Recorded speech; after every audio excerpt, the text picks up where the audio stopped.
A lokutan matsowar bukukuwan sallar azumi da babbar sallah ne jama'a da dama suka fi kaiwar dumukka a wajen teloli.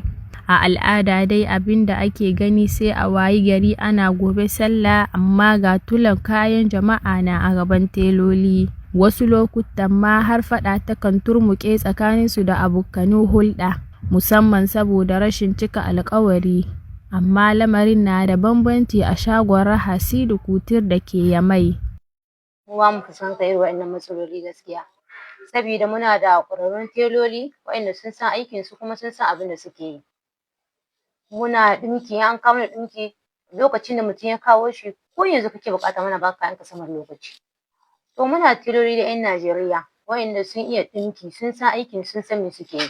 Ƙoƙarin sharewa mutane da dama hawayensu ta fuskar rashin cika masu alƙawari, dalilin kenan da ya sa shagon na Raha Sidi Kutir ya tanadi yadi da shaddodi kala-kala don mabuƙata, tare kuma da saka wani tsari na musamman na yi wa mutanen ɗumki a duk inda suke a cikin Nijar da wajenta.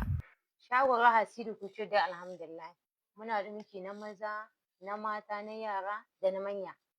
Muna sai da tisi, muna sai da bazen, tisi na leshi na maza duk muna sai da su.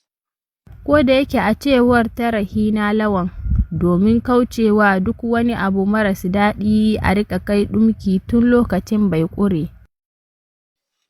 Shagon da za mu bada dai ita ce su dinga ka ɗinki saman lokaci.